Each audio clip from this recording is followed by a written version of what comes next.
financial publications have called him one of the top 10 economists living out there.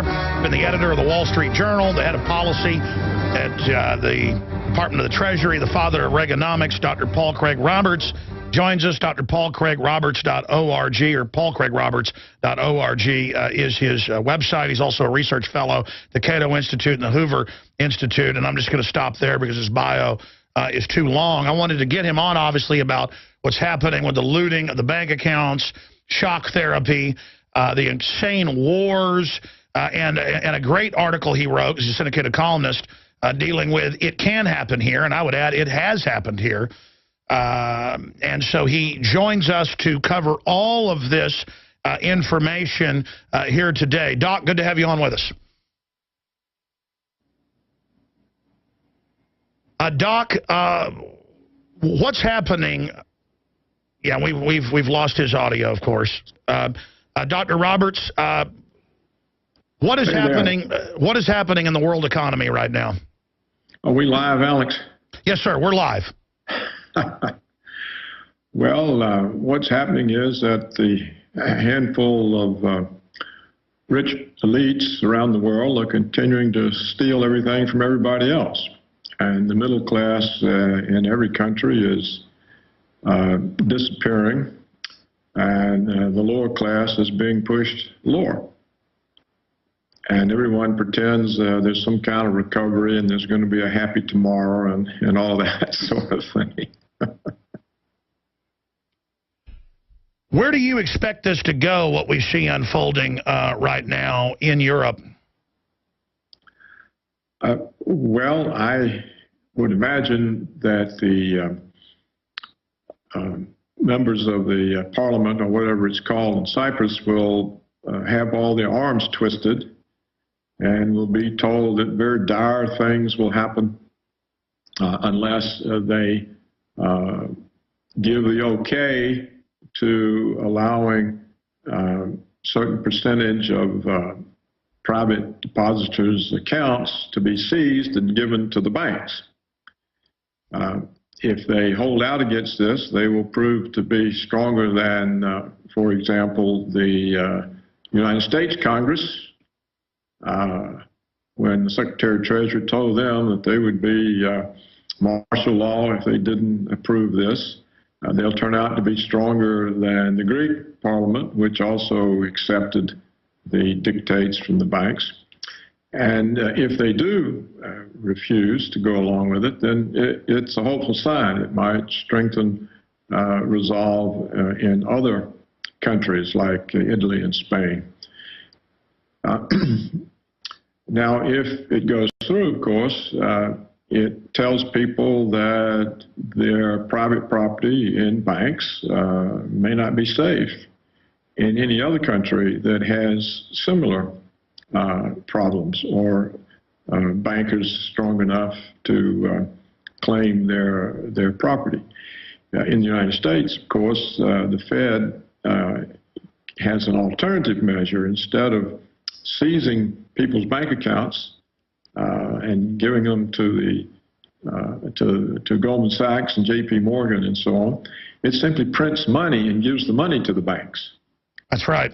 But you see, the individual countries that make up the European Union, and of course Cyprus is part of that, they don't.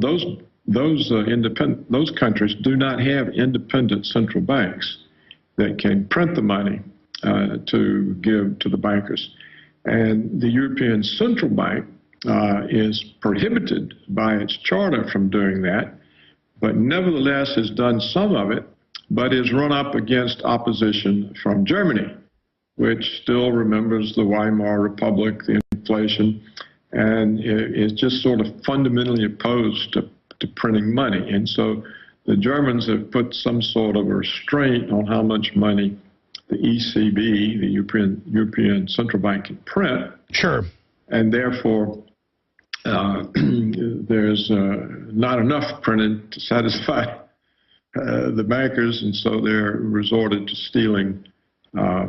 Let me ask you this question. We always see Germany as a nation being blamed for this, when the way I look at the European Central Bank and the parties that are there, it is foreign megabanks the big six, that are using it as a system to guarantee all their derivatives debts while blaming the nation states and then blaming Germany as the group conquering the countries financially, when Germany's actually having to put the money up and the German people don't want to do it. Is Germany, to a great extent, being scapegoated in all this, and who are the real culprits? Well, I think the real culprits, well, of course, what you say is correct. The authorities in the United States are concerned that the so-called guarantees issued by American banks against sovereign debt would be called if there were defaults. And so the United States, of course, is lined up with the European bailout scheme, which extracts the resources out of the populations. And so that's true. Now, I don't know that Germany is being blamed, and I wasn't blaming Germany. I was just saying that the Germans are as comfortable about printing money as a lot of other countries are, and we're putting some sort of brakes on it. Basically, what is going on, in my opinion, is that the European Union, the bureaucracy that comprises the EU, is using the crisis to subvert the independence of the individual sovereign states that make up the EU. So the real villain here is the EU bureaucracy in Brussels and the European Central Bank, which is in line with them, and they're making a power play to simply take over the budgets and the authoritative economic decisions of the individual countries. Sure, it's a takeover. So what does this, as an economist, someone who's worked the highest levels of government, what does it signify, the aggressive standing, things going into high gear, the announcements that the NSA is spying on all of us, the announcements that domestic groups are the new terror threat, the 2 billion bullets, the starting fights with everybody, North Korea now threatening? I mean, I've studied history. You've studied history. You've got, you've taught it and taught trends at major think tanks. Where do you really think it's going? Or am I wrong in saying it seems we've sped up from maybe 80 miles an hour on the road to tyranny to 120? I think it's speeding up. Clearly, governments are worried about the response of populations who are being enserfed and made to turn over their limited resources to rich bankers or to the elite. That, of course, is the second villain in the process. The point that's being established in this European crisis is that if banks or financial institutions make mistakes, then it's the responsibility of the citizens of the country to make those mistakes good for the banks. Exactly. So that the banks don't fail, and so the rich and the shareholders of the banks don't lose their wealth or money. And back when you were on in 2008, the media had to admit we were backing them up, bailing them out. But since then, they've spun it where it's our fault. You know, the average American like myself paying over 60% taxes, that's not enough. I'm greedy, I'm bad, and we're in all this debt because, like the head of the IMF said, we're not working 6-7 days a week. I mean, this is wild. It is. And so we have the two villains established, and we have also established the fact, I think, that the governments are concerned about the response of people, and in the United States it looks like that they're acting far in advance of any signs among the population of any kind of resistance. Sure. So you're right, we now have no civil liberties. It's up to the president whether we have them or don't have them as individuals. Apparently, the Department of Homeland Security has shifted its attention away from so-called terrorism toward domestic extremists, which appears to be essentially those who disagree with the government. And we see the militarization of Homeland Security, of all the local and state police forces. We see constant invasions of privacy, all kinds of spying that's strictly against the Constitution, and it continues and it deepens. We also have these reports of the detainment centers or camps built around the country with congressional appropriations. So clearly they are acting to be in a position to control the population in the event that there's some sort of economic or social breakdown in the United States. That's right. When we come back, I want to ask about ways to get out of this, ideas for the population to try to change the debate and point out what's happening. And I also want to talk about the Dallas head of the Fed and the Kansas City head of the Fed have both recently come out and said this is crony capitalism, this is going to destroy our future. So is that a positive sign to hear them, agreeing with you, Dr. Roberts? So we'll come back after the break and talk about that. I mean, I'm trying to find some silver linings here. I'm Darren McBreen, and these are some of the new items that are available now at InfoWarsShop.com. Alert the public to Obama's blatant abuse of power with the new Obama t-shirt. Obama's Joker face on the front and come and take it on the back. It's time to publicly call him out for what he is, a tyrant. Defend the Second Amendment with our top seller Come and Take It t-shirts. And look at that, women's cut tank tops and t-shirts now available. Nice hat. Plus the Don't Tread on Me flag. And now you can become a micro distributor of the InfoWars magazine. Plus, get your own copy delivered right to your door each and every month. And if you're tired like I am of you and your family being exposed to polluted drinking water, get the Pro One high performance water filter. It gets rid of all pathogenic bacteria, cyst, fluoride, heavy metals, and numerous other contaminants. So join the revolution at InfoWarsShop.com.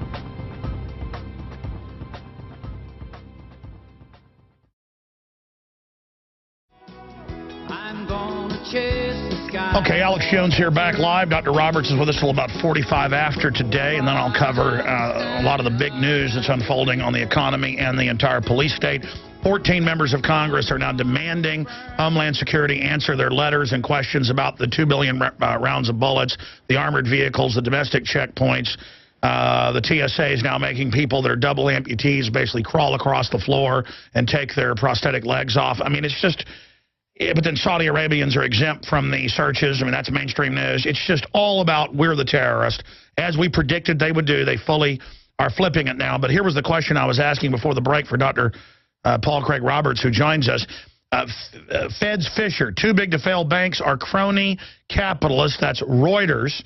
And he goes on there to break down the fact that they are practitioners of crony capitalism and they need to be broken up, and that it's going to destroy our future if we don't stop them. But again, they hold us hostage and threaten to bring us into total collapse, as you pointed out, Dr. Roberts, if we don't give in to them. But then we give in and things only get worse.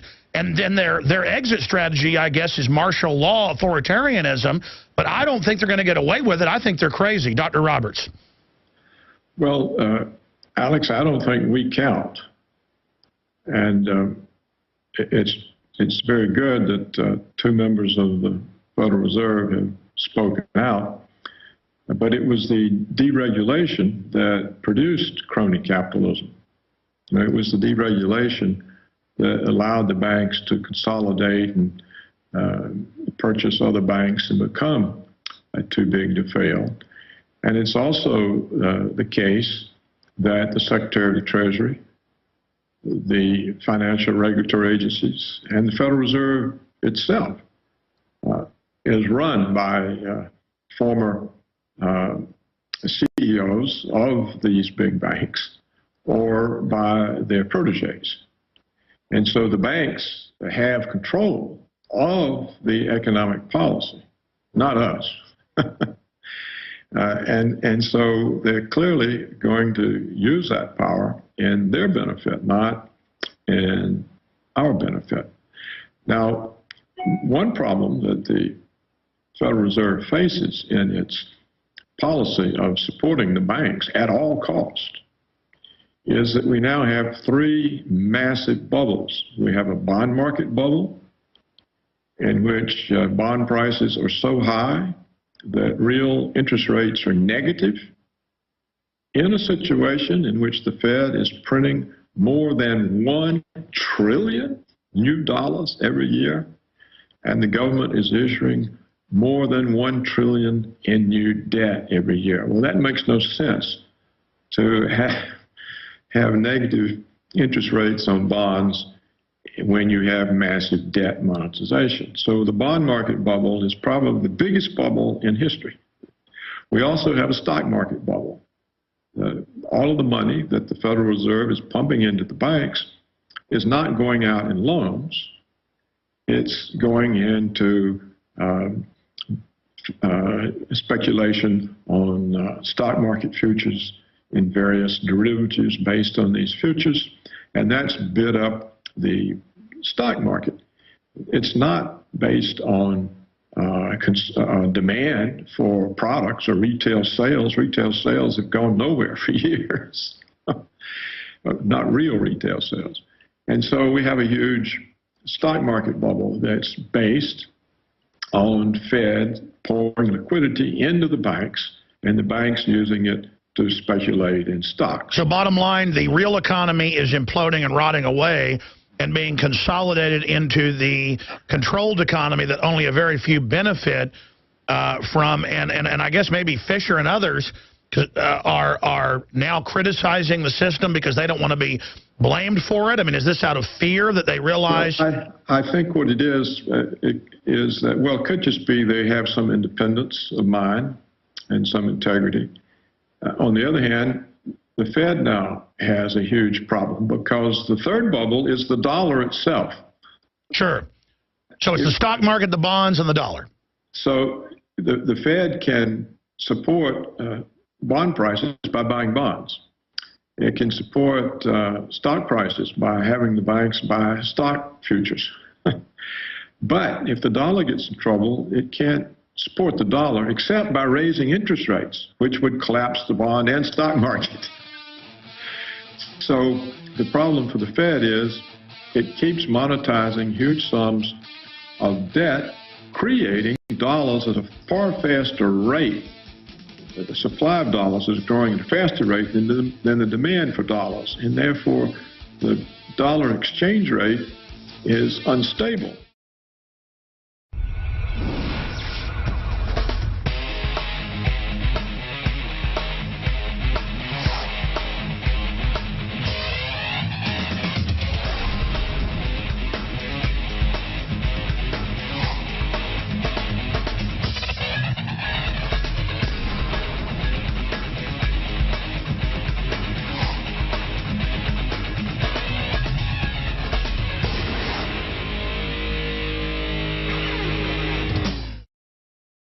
Going back to Dr. Paul Craig Roberts, recap the three bubbles and then where you see this leading, how long it'll be, how they can prop it up, can they pull more rabbits out of their hats? Sure. Go ahead. Sure. Okay, look, all of this is also available in my latest book, which became available in English this month as an ebook. You can get it from Amazon.com, Barnes & Noble. In English, it's ebook only. Unless you read German or Chinese, there's no print version.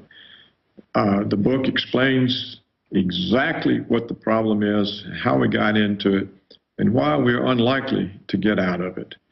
And it's easy to read, and it's empirical based. It's not opinion, it's fact. Now, to get back to... And, of course, the title, sir, the title is The Failure of Laissez-Faire Capitalism. That's right. It's the failure of laissez-faire capitalism and economic dissolution of the West. And it's well underway. I mean, you know, the structure is already rotted out. The manufacturing capability of the United States is gone. It's moved offshore. And with it, as I also said would be the case, and as 20 professors at MIT validated recently, when you lose the ability to make things, you also lose the ability to invent things. So you lose the innovation when you lose manufacturing. Now, let's stop right there and toot your horn. Not to toot your horn so people know that this isn't a joke what they're hearing. You have been beating the drum for more than a decade that deindustrialization, that it will never come back. Now China and others have it. And now MIT, basically the DARPA heads, that's the head of this whole military-industrial complex, finally are panicking, saying, we've chopped our legs off. I mean, this is insanity, and they're now absolutely concurring with you. That's right. And also 2 years ago, the Nobel Prize winner in economics, Michael Spence, he also concurred with me that the United States economy is no longer capable of producing jobs that produce export products, either goods or services, that we are now locked into low-pay domestic service jobs. And so I've had this sort of vindication from very high-ranked, independent economists that I don't know or have any association with. Now, to get back to your question that we were discussing before the break, there are three bubbles. I explained the bond and stock bubble. The dollar bubble is what is likely to undo the whole enterprise.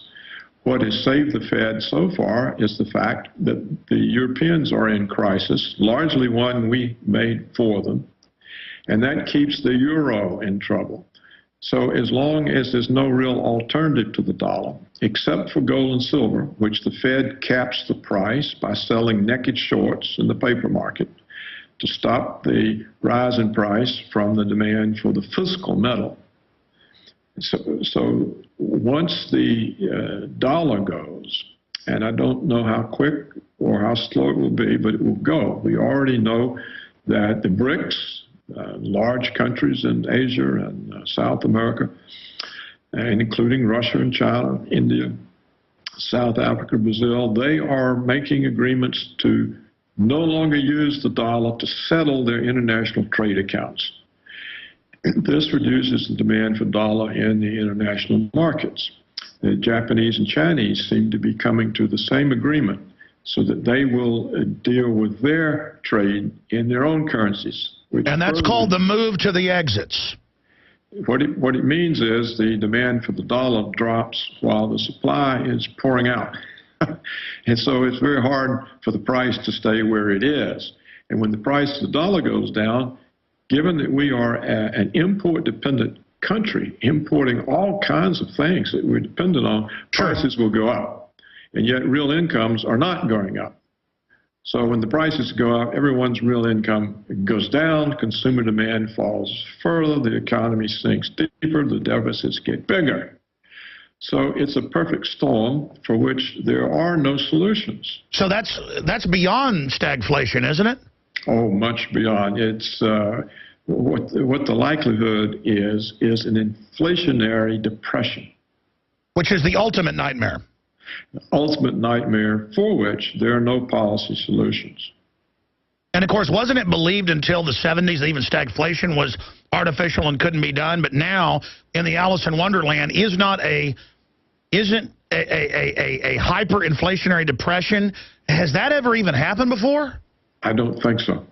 Because you've never had this combination of events to produce it. Most depressions resulted from a collapse of the money supply or a collapse of the exchange rate of a currency. But you've never had a situation where you have no basis for employment, but you've laid the basis for an explosion of prices by creating your currency at high rates while the demand for it is falling. Wow. And then you've got like three different populations. That's oversimplifying, but you've got a very hardworking lower middle class and upper middle class will work 3-4 jobs, have a high standard. You've kind of got a dilettante government and bureaucrat and pension fund, which people earned in many cases, but also these trust fund kids. And it's very popular to be mindless and be into being ignorant and to lay around all day. And then you've got the militarized groups out there. I mean, that just sounds like a nightmare to be in the middle of a population like that. What do you expect to happen when this thing starts imploding? Well, I expect that what will happen when they can no longer print money to cover the deficit is they'll go after the remaining pensions. That's it, yeah. The same way that the banks go after the deposits in Cyprus, here the government will say, well, look, your pensions have been tax-free, accumulating tax-free, and so we are now going to make up for that and take our tax share of your pensions. So they will simply seize pensions. And again, it'll be a short-term measure. It'll only work once. When they use the pension to finance the deficit, what do they do the next year?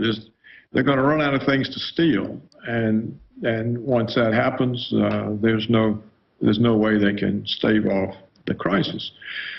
So they don't want to talk about this, and they don't like people who do talk about it because they're trying to keep it under control as long as they can. Would you call what's coming hyper-stagflation? What would the name be for it?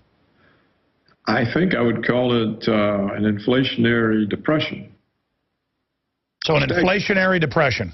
I think that's what I would call it, yes. Now, people think that that's a contradiction in terms, that you can't have both. But you can, and particularly with these types of conditions that have been put in place, which are unique.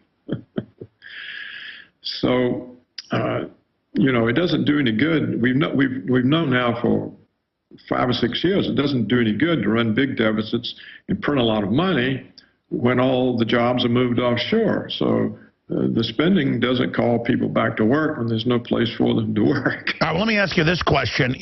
Let's say we've gone out to see a Shakespearean play. There's 1,000 people in the theater. That 1,000 people represents people holding dollars worldwide, governments, institutions, you name it. How many people have gotten up and already left? Because, you know, people get up, a few leave, then all of a sudden more leave, and then suddenly, you know, right before the end, half the people leave. And once half leave, you know, the bottom falls out and degenerates very quickly. What point have we gotten to right now with people leaving the theater? Because they are starting to leave the theater.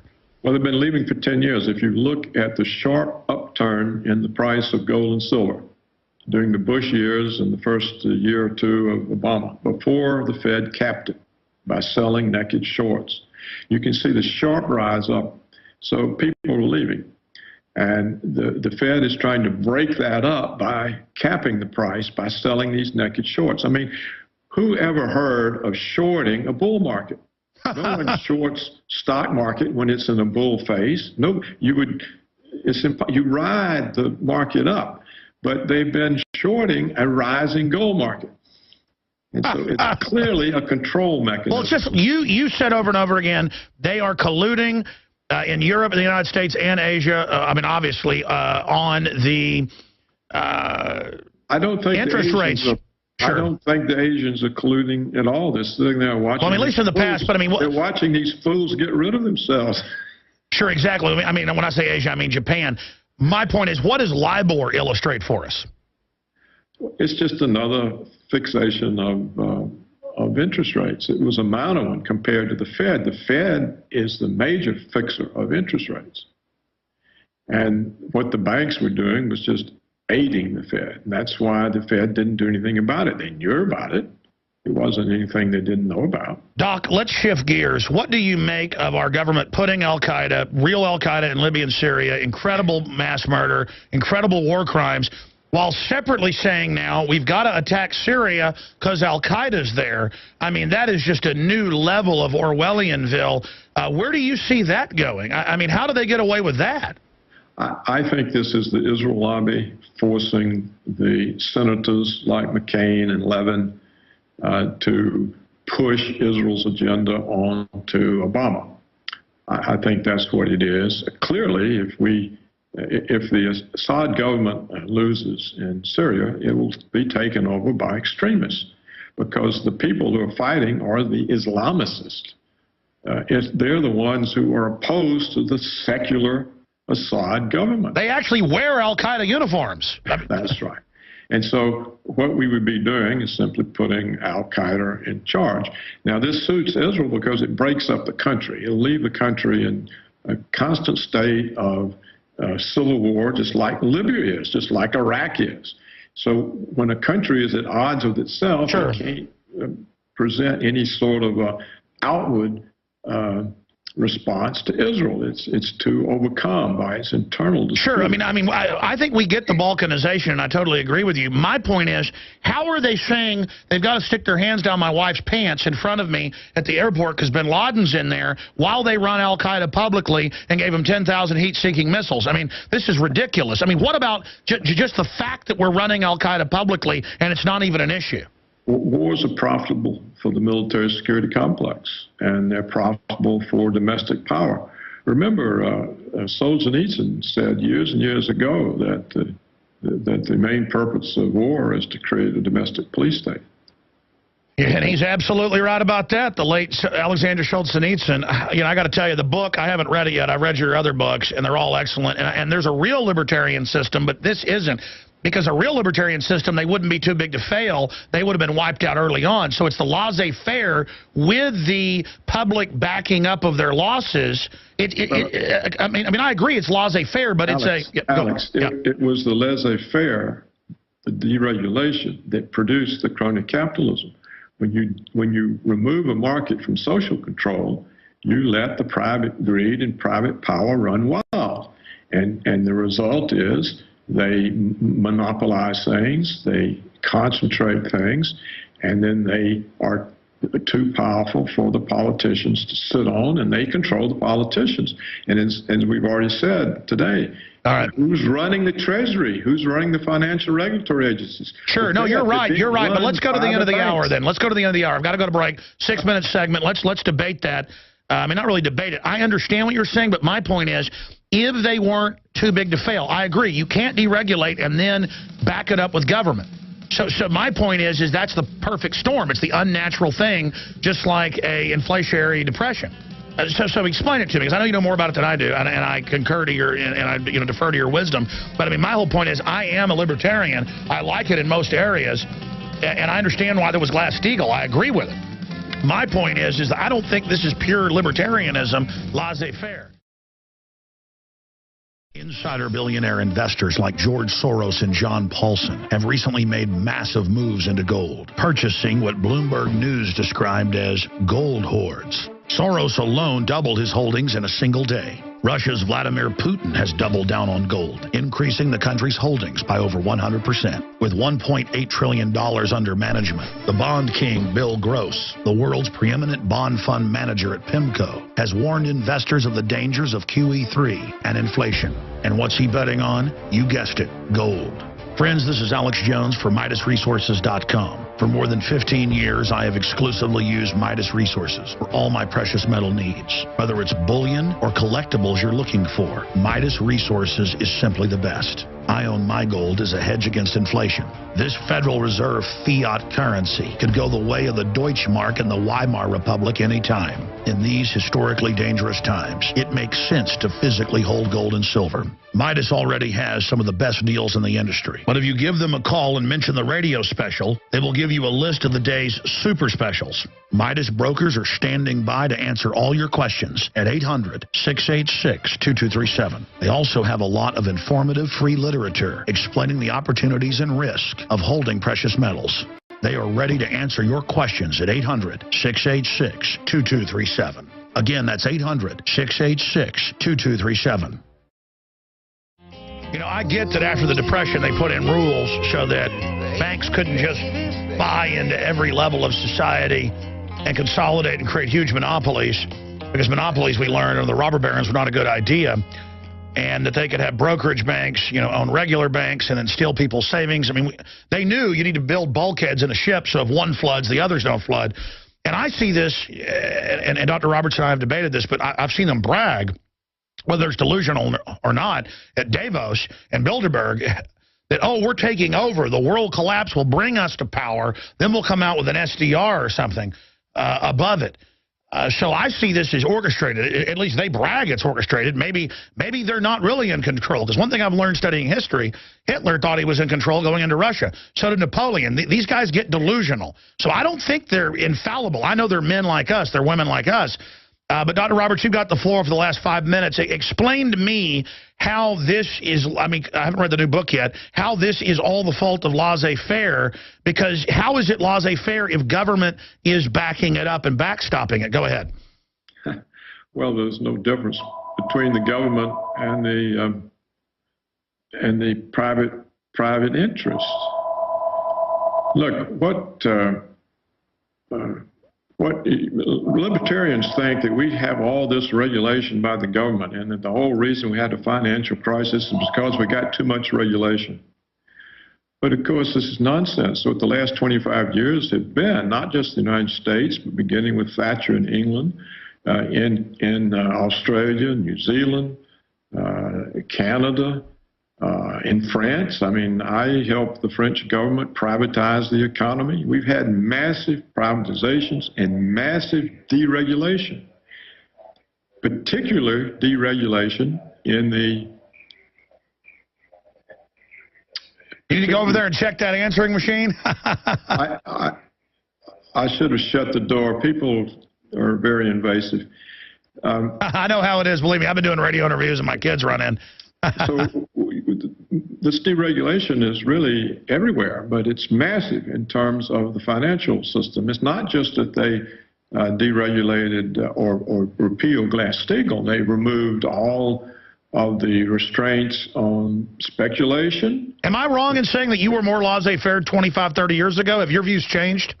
Well, I get, it's just like John Maynard Keynes says, when you learn the facts, what do? You adjust your views.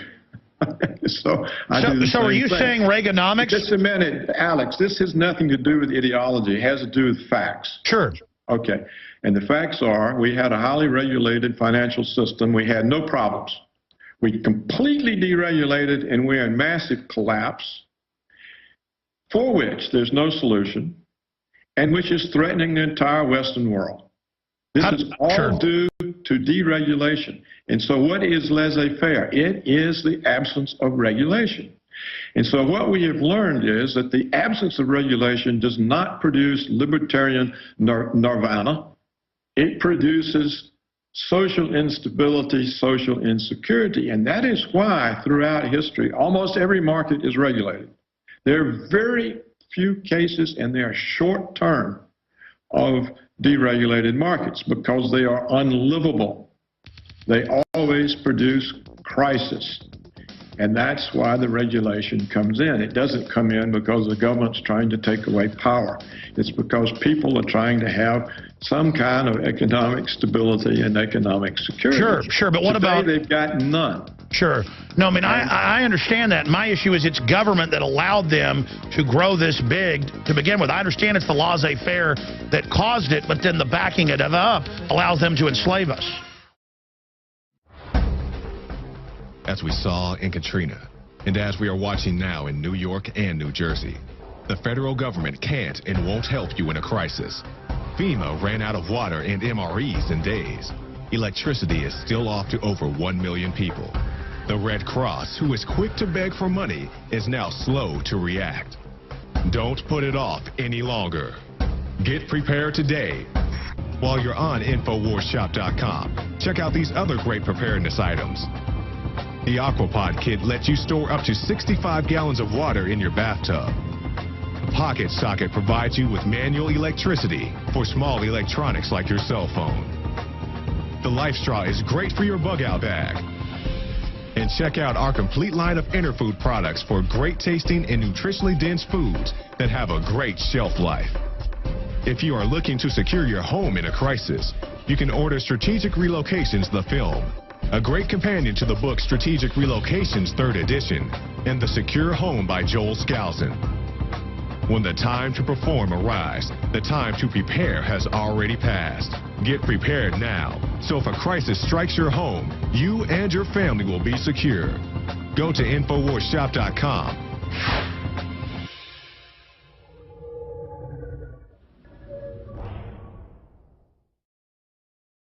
we get Ron Paul on about once a month, and I really respect him. But I'm going to bring this up to him because he's laissez-faire, and he's going to say, but Alex, we backed up too big to fail. The regulators were controlled by the bankers, and they actually wouldn't let other competition come in. It wasn't real true deregulation.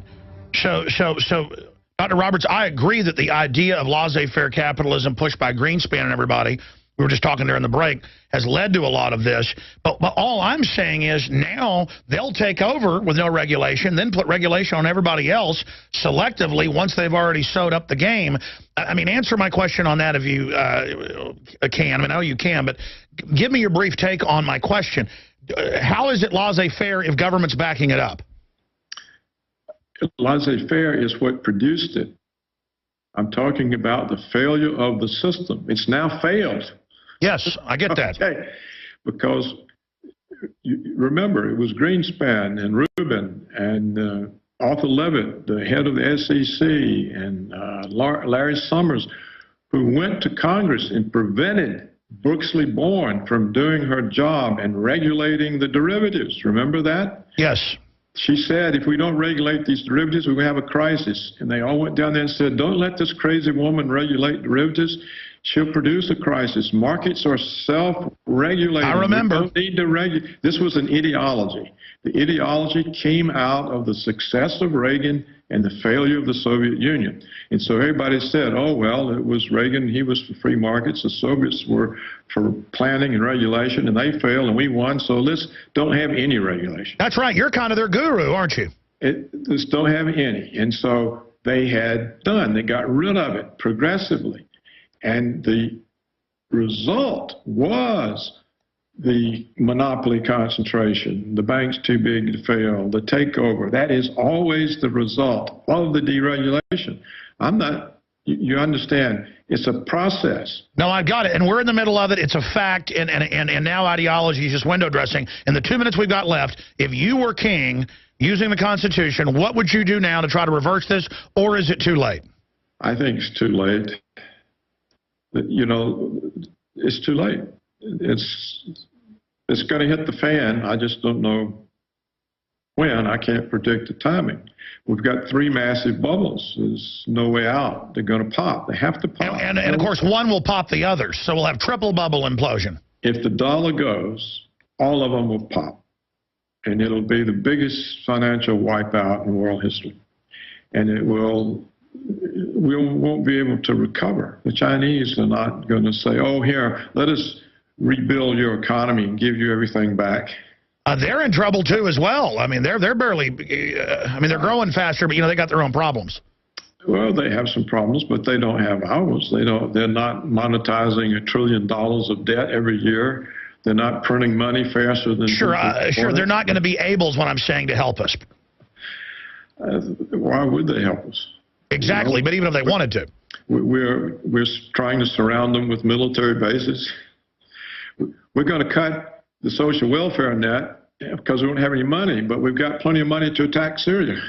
Oh, yeah. And therein is their answers. The bankers are going to start World War III. The neocons, the Israel lobby, the bankers, the military security complex, they're going to start World War III. But they won't be able to fight it very long because it'll go nuclear, and you can't fight nuclear wars very long. And if it doesn't go nuclear, we'll go broke and not be able to fight. Wow. And you were there in the negotiation with the Soviets, everything. I mean, I cannot say how much you know, sir, and how much we appreciate you with us. And to hear you saying that when all my other experts are saying the same thing, I'm pretty smart. I see the same thing. I see government digging in like it's the end of the world. This doesn't look too good. They're preparing to control us, but our response to all of the crises and mistakes that they're making. And so they obviously don't intend to correct them, or they wouldn't be putting in all these... No, they don't. Get the book at Amazon. Get the book at Amazon. Doctor, thank you so much for the hour. Okay, you're welcome. Wow, heavy show. Visit Infowars.com and PrisonPlanet.com. When you're on the site, you can also tune in 24 hours a day to my daily radio broadcast. There's also a free iPhone app to listen to the syndicated radio show when and where you want.